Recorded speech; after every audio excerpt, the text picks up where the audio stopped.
तो कैसे हैं आप लोग। आई होप आप सब अच्छे होंगे। इस वीडियो में हम लोग क्लास 8 हिंदी का अध्याय 22 पढ़ने वाले हैं, जिसका नाम है सुदामा चरित्र। तो इस वीडियो में हम लोग इस चैप्टर का ए टू जेड क्वेश्चन आंसर हल करेंगे। तो चलिए बिना समय गवाए वीडियो को स्टार्ट करते हैं। यहाँ पर देखते हैं कि प्रश्न अभ्यास में क्या दिया हुआ। तो देखिए प्रश्न अभ्यास में पाठ से पहला सवाल है, सुदामा के आगमन की सूचना देते समय द्वारपाल के मनोदशा का चित्रण कीजिए। तो सुदामा जब आए ना, तो सुदामा फटे जड़ा पहने हुए थे, बहुत गरीब लग रहे थे। तो जो द्वारपाल है ना, तो वो क्या सोचा, तो सोचा ना कि ये कैसे श्री कृष्ण का मित्र हो सकता है।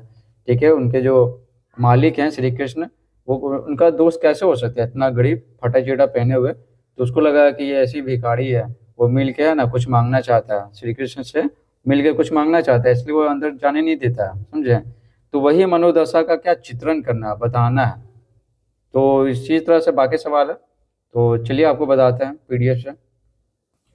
तो देखिए यहाँ पर पहला सवाल है, आ, सुदामा के आगमन की सूचना देते समय द्वारपाल की मनोदशा का चित्रण कीजिए। तो उत्तर लिखेंगे, द्वारपाल ने सुदामा के आगमन की सूचना अपने स्वामी श्री कृष्ण को दी। उसने कहा कि द्वार पर एक गरीब ब्राह्मण आया हुआ है। ठीक है, बहुत गरीब ब्राह्मण। उसके सिर पर न तो पगड़ी है और न शरीर पर कोई कुर्ता या अंग रखा है। ठीक है, उसकी धोती फटी हुई है, कंधे पर एक पुराना दुपट्टा है, परंतु पैरों में जूते नहीं है। इतना गरीब है। ठीक है, तो पूरा गरीबी का वर्णन वो कर दिया।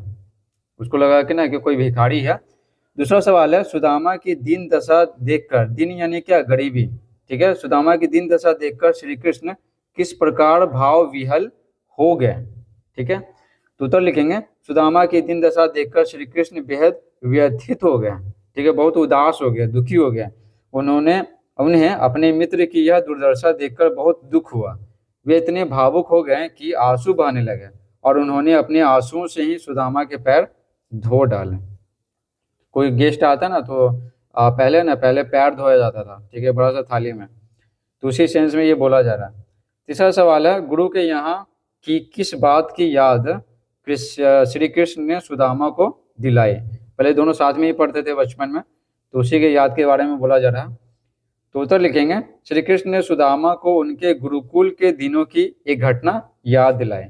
जब वे दोनों गुरु संदीपन, कौन से गुरु, गुरु संदीपन के आश्रम में थे, तो एक बार गुरु माता ने सुदामा की थैली में गुड़ और चना रखा था, गुड़ और चना, ताकि दोनों मित्र भूखे न रहे, मतलब खा लें भूख लगने पे।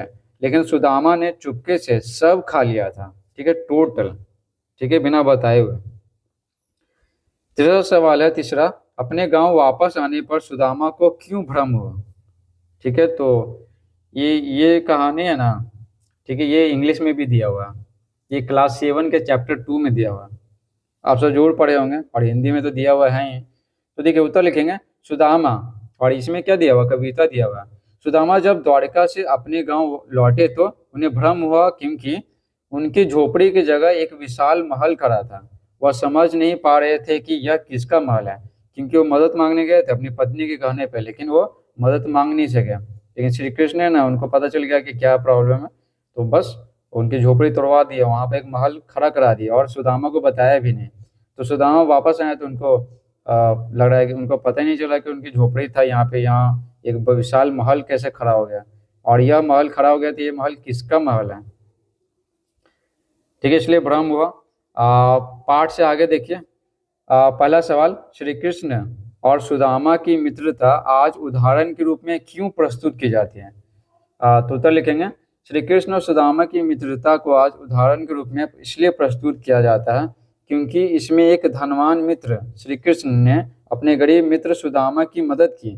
ऐसी निष्कपट और अटूट मित्रता दुर्लभ है। ठीक है, और कोई उनकी जगह कोई और होता ना, ऐसे इतना अमीर है, ठीक है, इतना शक्तिशाली, तो वो पहचानने से भी इनकार कर देता। ठीक है, उनको जोड़ते नहीं था। आगे देखिए दूसरा सवाल। दूसरा में दिया हुआ, सुदामा को कुछ न देकर उनकी पत्नी को सीधे वैभव संपन्न करने का क्या औचित्य था। औचित्य मतलब क्या कारण था, क्या उद्देश्य था। ठीक है, तो सुदामा को नहीं बताया, लेकिन सीधे सीधे ना उनकी पत्नी जहाँ रहती थी ना झोपड़ी में, तो वहाँ तुड़वा के महल बना दिया। ऐसा क्यों, तो उत्तर लिखेंगे, श्री कृष्ण ने सुदामा को कुछ न देकर उनकी पत्नी को सीधे वैभव संपन्न किया, क्योंकि सुदामा अपनी गरीबी से कभी दुखी नहीं हुए थे। संभवतः सुदामा उस वैभव को स्वीकार भी नहीं करते। ठीक है, सुदामा तो जा ही नहीं रहे थे श्री कृष्ण के पास मदद मांगने के लिए, उनकी पत्नी ही बार बार है ना जिद कर रहे थे कि, लेकिन उनकी पत्नी गरीबी से परेशान रहते थे, तो उनको लगा कि नहीं, पहले सुदामा को बताने के इससे क्या मिलेगा, सुदामा को सरप्राइज बाद में मिल जाएगा, मेन काम तो पूरा हो जाएगा। क्योंकि सुदामा है ना वो मदद मांग नहीं पा रहे थे, तो बिना बोले हुए शब्दों को है ना वो श्री कृष्ण जान गए और उनका काम पूरा हो गया, तो बताने की क्या जरूरत है। ठीक है, तो उनको अगर ये मदद देते ना तो उनको थोड़ा बहुत बुरा महसूस होता है सुदामा को, इसलिए डायरेक्ट है ना बिना बताए हुए सब वैभव संपन्न कर दिए। तीसरा सवाल है, कविता के भावों को ध्यान में रखकर एक कहानी लिखिए। कविता के भाव को ध्यान में रखकर, तो इसमें किसके बारे में बताया गया, मित्रता, सच्ची मित्रता के बारे में बताया गया। तो इसी आधार पे एक कहानी लिखना है। ठीक है, तो लिखते हैं, और क्या, एक बना के तो लिखना है, तो आप भी बना के कहानी लिख सकते हैं। यहाँ पर एक बताते हैं इसी तरह का कहानी लिखना है। तो देखिए, एक संभावित कहानी इस प्रकार हो सकती है। देखिए, दो अच्छे मित्र थे, साहू और करीम। करीम बहुत मेहनती था और एक बड़े व्यवसाय का मालिक बन गया बड़ा होकर। साहू भी बहुत लगन से काम करता था, लेकिन उसे सफलता नहीं मिली। ठीक है, वो कुछ नहीं कर पाया। एक दिन साहू करीम के कारखाने में नौकरी पाने गया, तो करीम ने उसे पहचान लिया और बिना देर किए अपने मित्र को महत्वपूर्ण पद पर नियुक्त कर दिया। तब से साहू भी एक सम्मानित जीवन व्यतीत करने लगा, तो उसको जितना नॉलेज था उसी अनुसार है ना एक महत्वपूर्ण पद दे दिया। ठीक है, तो इस प्रकार से अपने मित्र का मदद किया। और बहुत बहुत कोई होता तो अपने मित्र को है ना आगे बढ़ते हुए नहीं देखना चाहता है, तो मदद नहीं करता।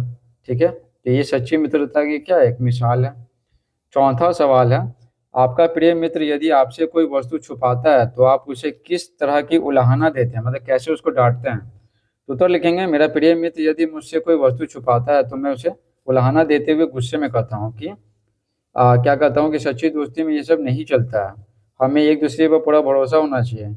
ये कहकर आगे से कोई भी वस्तु नहीं छुपाने की चेतावनी देता हूँ। ठीक है, अब देखिए, अब यहाँ पे हम लोग पढ़ेंगे व्याकरण। निम्नलिखित शब्दों के मानक रूप लिखिए। मानक रूप मतलब ये मनी, शीश, तो ये सब है ना, ये सब अब इस्तेमाल नहीं होता है हिंदी में। ठीक है, हिंदी का शुद्ध रूप लिखना है, तो देखिए लिखेंगे हिंदी का शुद्ध रूप। तो ये मनी है, तो मनी क्या हो गया, ये म और ये वाला न हो गया। शीश, तो ये शीश हो गया। राजकाज, तो राजकाज राज्य कार्य को कहते हैं। बिहाल यानी बेहाल, ठीक है, हाल बहुत खराब है। दशा, तो ये सब इस्तेमाल नहीं होता, ये सब इस्तेमाल होता। ठीक है, बानी, ये वाला बानी। और मार्ग मतलब मार्ग होता है, मार्ग। तो इस प्रकार से पूरा चैप्टर समाप्त होता है। Thanks for watching.